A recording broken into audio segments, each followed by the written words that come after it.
உறவுகளுக்குள்ள ஒரு பிரச்சனை அப்படின்னும்போது, வாக்குவாதம் செய்றத விட பேச்சுவார்த்தை செய்றது தான் சிறந்தது. ஏன்னா, வாக்குவாதம் யார் சரி அப்படின்றத தேட வைக்கும். ஆனா, பேச்சுவார்த்தை எது சரி அப்படின்றத நம்மள ஆராய வைக்கும். ஒரு நபர் தனக்கு எல்லாமே தெரியும் அப்படின்னு நினைக்கிறதுல எந்த ஒரு பிரச்சனையும் இல்லங்க. ஆனா, தனக்கு மட்டும் தான் எல்லாமே தெரியும், மத்தவங்களுக்கு எதுவுமே தெரியாது அப்படின்னு நினைக்கிறது தான் ஆணவத்தோட உச்சக்கட்டமே. ஒரு விஷயத்த நம்ம புரிஞ்சுக்கணும். எவ்வளோதான் திறமைசாலியா இருந்தாலும், பணிவு தான் ஒரு மனுஷன வாழ வைக்குமே தவிர, ஆணவம் அவன வீழ்த்த தான் செய்யும். ஒரு சிறந்த நண்பனுக்கான சில அடையாளங்கள். உங்களுக்காக நேரத்த ஒதுக்குவாங்க. உங்க விஷயங்கள்ல முழு மனசோட ஈடுபடுவாங்க. நீங்க தப்பு செஞ்சா தட்டி கேட்பாங்க. சரியான பாதையில உங்கள வழிநடத்துவாங்க. எதையுமே ஒளிவு மறைவு இல்லாம உங்ககிட்ட தயங்காம பேசக்கூடியவங்களாவும் இருப்பாங்க. உங்களோட கஷ்ட நஷ்டங்கள காது குடுத்து பொறுமையா கேட்கக்கூடியவங்களாவும் இருப்பாங்க. தேவைப்படும்போது உங்களுக்கு உதவி செய்யக்கூடியவங்களாவும் இருப்பாங்க. தன்னோட தேவைகள உங்கள்ட்ட கூச்சப்படாம கேட்கக்கூடியவங்களாவும் இருப்பாங்க. மொத்தத்துல உங்க மேல அன்பும், அக்கறையும், இரக்கமும் கொண்டவங்களா இருப்பாங்க. லைஃப்ல எப்பயுமே நம்மள சுத்தி இருக்கிறவங்க எல்லாத்தையுமே திருப்திப்படுத்தணும். எல்லாத்துக்கிட்டயும் நல்ல பேர் எடுக்கணும். இத நான் செஞ்சேன்னா என்னைய பத்தி அவங்க என்ன நினைப்பாங்க? அப்படின்ற எண்ணத்துலருந்து வெளிய வாங்க. ஏன்னா, நம்ம என்ன செஞ்சாலும், எவ்வளோ செஞ்சாலும் சில நபர்கள நம்மளால திருப்திப்படுத்த முடியாது. அதனால இந்த மாதிரியான விஷயங்கள்ல நேரத்த செலவழிச்சு, உங்களோட நிம்மதிய நீங்களே இழந்துறாதீங்க. நம்மளோட நல்லதுக்காக நம்ம செய்ய வேண்டிய 2 முக்கியமான விஷயங்கள், நம்ம கூடயே இருந்துகிட்டு நம்மள பத்தின எதிர்மறை சிந்தனைகள நமக்கே தூண்டிவிடக்கூடிய நபர்களையும், நம்ம கூட நல்லா பேசி பழகிட்டு, நம்ம இல்லாதப்ப நம்மள பத்தி மத்தவங்க கிட்ட தவறா திரிச்சு சொல்லக்கூடிய நபர்களையும், நம்மள விட்டு கொஞ்சம் தள்ளியே வைக்கணும். நம்மளோட வாழ்க்கைய உயர்த்தக்கூடிய 3 நபர்கள். 1. நம்ம நல்லது செஞ்சோம் அப்படின்னா, அத மனசார பாராட்டக்கூடிய நபர்கள். 2. நம்ம தப்பு செய்றோம் அப்படின்னும்போது, அத நேர்மையா எதிர்க்கக்கூடிய நபர்கள். 3. நம்ம குழம்பி நிக்கும்போது, அந்த சமயத்துல நமக்கு வழிகாட்டக்கூடிய நபர்கள்.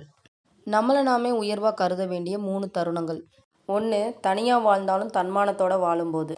2. பணமே இல்லாட்டினாலும் பயம் இல்லாம வாழ்றது. 3. உதவிக்கு யாருமே இல்லாம இருந்தாலும் துணிச்சலோட இருக்கிறது. இந்த தருணங்கள நீங்களும் கடந்து வந்திருக்கிறீங்க அப்படின்னா, உங்கள நீங்களே தட்டி குடுத்துக்கோங்க. நீங்களும் பாராட்டப்பட வேண்டியவங்க தான். எல்லார்கிட்டயும் அன்பா இருங்க.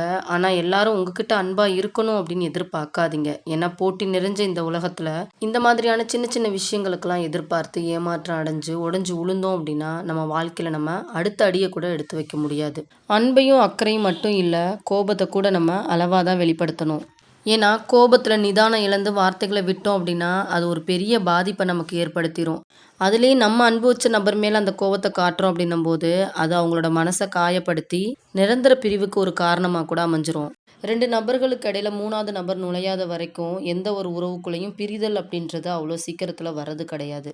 அதனால பெரும்பாலும் யாரோட விஷயத்துலயும் யாரும் தலையிட வேண்டாம். அடுத்தவங்களுக்கு ஒரு பிரச்சனை அப்படின்னும்போது, அந்த பிரச்சனைய அவங்களாவே சரி பண்ணிக்கட்டும் அப்படின்னு நம்ம கொஞ்சம் எட்டி இருந்தாலே போதும். வாழ்க்கைனா என்ன அப்படின்ற தெளிவும், புரிதலும் அவங்களுக்கு வந்துரும். வாழ்க்கையில நம்ம உடையக்கூடாத 3 தருணங்கள். 1. தேவை முடிஞ்சதுக்கப்புறம் ஒரு நபர் நம்மள வேணாம் அப்படின்னு கைவிடும்போது. 2.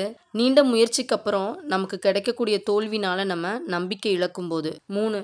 நல்லதுன்னு நினைச்சு செஞ்ச ஒரு உதவினால மன நிம்மதி இழந்து நம்ம தவிக்கும்போது. நம்மளோட வாழ்க்கையில நிலையில்லாத முக்கியமான 3 விஷயங்கள். 1.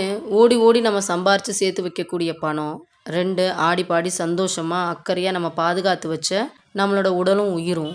3. ஒண்ணா இருந்தா நல்லா இருக்கும் அப்படின்னு நம்ம நினைக்கக்கூடிய நம்ம உறவுகள். ஆக நிரந்தரம் இல்லாத இந்த உலகத்துல எதையும் நிரந்தரம் அப்படின்னு நினைச்சு நம்மளோட நிம்மதிய நம்மளே இழக்க வேண்டாம். நம்ம உடைஞ்சே போனாலும் நினைவுல வைக்க வேண்டிய முக்கியமான 3 விஷயங்கள். 1. இது நம்மளோட வாழ்க்கை. வாழ்ந்தா போதும் அப்படின்னு நினைக்காம, வாழ்ந்து தான் ஆகணும், வாழ்ந்து தான் காட்டணும் அப்படின்ற எண்ணம் எப்பயுமே நம்மளோட மனசுல இருக்கணும். 2. வாழ்க்கை இப்படியே தான் இருக்கும் அப்படின்னு ஒரு துளி அளவு கூட எண்ணம் மனசுல இருக்கக்கூடாது. 3. நம்ம அடைய வேண்டிய இடத்துக்கு போகணும் அப்படின்னா, அந்த மாற்றத்துக்கு இந்த உலகத்துல எதுவும் யாருக்கும் எப்பவும் நிரந்தரம் கிடையாது.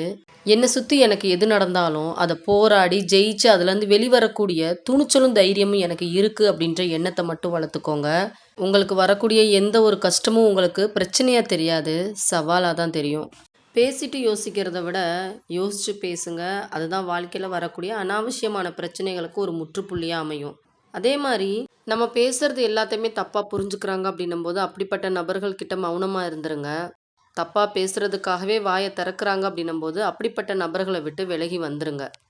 எதுவுமே செய்யாம வீணா போற வாழ்க்கைய விட, ஏதாவது ஒண்ணு செஞ்சு, அது மூலியமா ஒரு சின்ன சின்ன தவறுகள் ஏற்படுது அப்படின்னும்போது, அந்த தவறுகள் கூட அழகானது தான். ரொம்ப ரொம்ப கண்ணியமானது தான். ஒரு தோல்வியில ஏற்பட்ட தவறுகள சரி செஞ்சு, அடுத்த செயலுக்கான பாடமா அத நம்ம பயன்படுத்திக்கணும்.